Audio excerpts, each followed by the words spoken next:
Long time lurker on here, using a throwaway. I've recently found myself snowed in and bored, so I figured I'd finally share my story.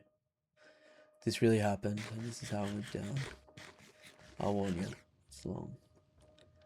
I grew up in Ohio in the 70s, and me and my childhood friend Joe were outside all the time we could manage. Joe lived on a farm that bordered a pretty big forest, and my parents would drop me off in the morning, and we'd stay in the woods all weekend. We'd only come out for school. We loved pretending we were frontiersmen. We'd build shelters, traps, practice making fire with sticks, the whole 9 yards. When we got to be in high school, we got this notion to pull a Stand By Me. This was based on the movie of the same name that had just come out. The idea was that we'd walk the railroad tracks out in the country, but instead of looking for a dead body, we'd find cool bridges to fish from and camp a little ways off the tracks. Of course, we knew this was dangerous and we'd likely be trespassing, but we were kids. We had a lot of fun. We did find beautiful rivers. We discovered bridges no one went to. We fished. We hid from trains. At night, we camped in the woods, just near the tracks, and made small hidden fires. Nothing bad ever happened. It was idyllic, in fact. It was so fun we did it multiple times. Never had a problem. After high school, me and Joe went our own ways. We both left home, but always stayed in touch and always tried to coordinate visits so we'd see each other occasionally. Well, one summer in the mid 90s, it worked out that we were both in town for about a week. We'd do stuff with the family in the day, and at night, we'd catch each other for drinks at the bar, or sit outside Joe's house around a fire, talk about the old days. One night, me and Joe got talking about our Stand By Me trips. Well, nostalgia and beer are a hell of a mix. Soon we decided to take a day, walk the rails, camp, and walk home. The day came. We started out early in the morning. We had my wife drop us off in our old spot where we used to stop, right outside our hometown. She thought this was crazy and made sure to mention it. When she pulled away, Joe suggested that instead of walking the usual route, take the opposite direction, just to be adventurous. We knew that land well. We had a map, so I gave it a what the hell and we set off. The day went fine. It was fun and a little sad, but in a good way. We found a bridge and sat on the edge, smoked a joint and moved on. We had no fishing gear, but we brought some canned food and other stuff. Before night started to set in, we picked a spot to camp. It was a thick forested area, trees on every side of the train tracks, so you felt like you were in a tunnel.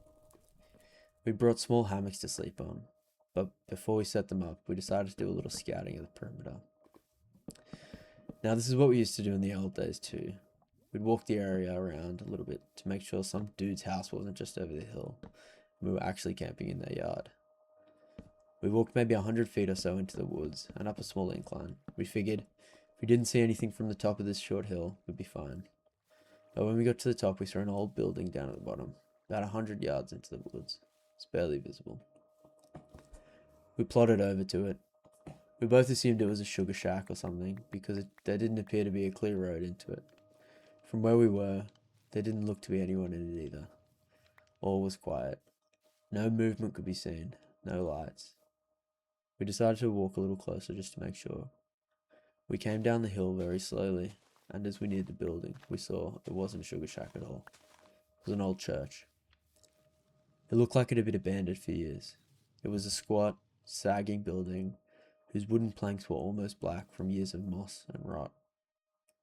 A cross still stood on top of the place, also weathered black. None of the windows had glass, and there were no doors, just open doorways.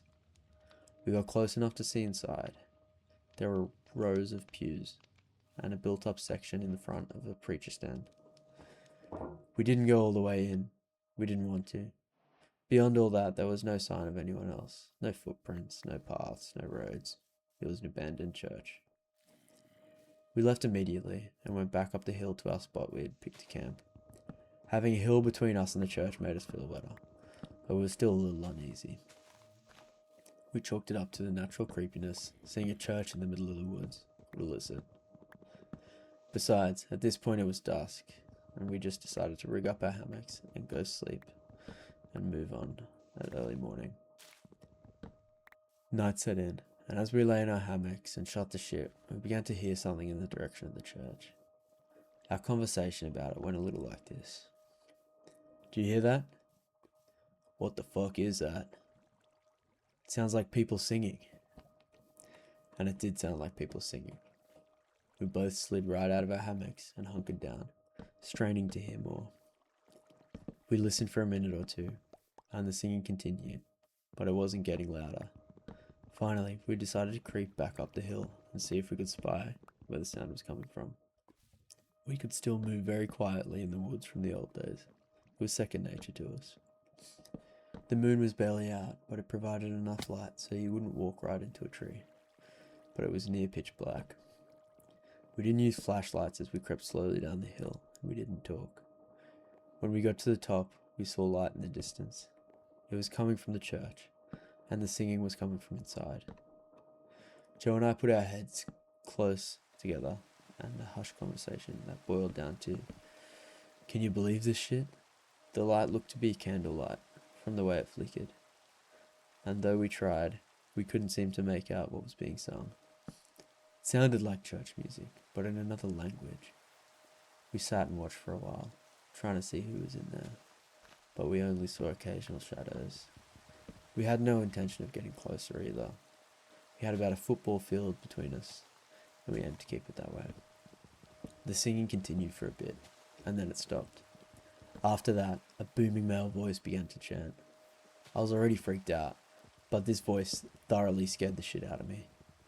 It sounded like some Old Testament preacher you see in movies, but again, it was like he was speaking in a different language because we couldn't understand a single word. Eventually, it got to the stage where the single male voice would say something and a bunch of voices would answer in song. This lasted for a while, and then they all broke into this long, sustained wail that just kept getting louder. It got so loud and so disturbing that I covered my ears and it stopped. At this point, I was getting ready to say, "Let's get the fuck out of here," when Joe put a hand on my shoulder and hissed, "They're coming out." We were far enough away that we couldn't make them out really well, but what we could see was a line of figures walk out the open doorway, all holding hands, single file. We could see some of them had flashlights. They began to sing again, and the light from the flashlights began to move towards us and the hill. We booked it back down to our campsite, grabbed our shit, and ran to the tracks. Once there, we ran down the tracks in the direction we'd come from. After a few minutes, we stopped and looked back. We saw lights coming down the hill. They were moving erratically, like whoever was holding them was shaking them. We continued to run in spurts and walk as fast as we could. We eventually stopped seeing the lights and came to a road. By our map, we knew a small town was about 15 minutes down it, and we walked there, got to a 24-hour gas station, and called my wife to come get us. My wife and other friends all thought it was just kids messing around, but I heard those voices, and they sure as hell didn't sound like kids to me. Not sure who those people were, but it was definitely the creepiest thing that happened to me out in those woods.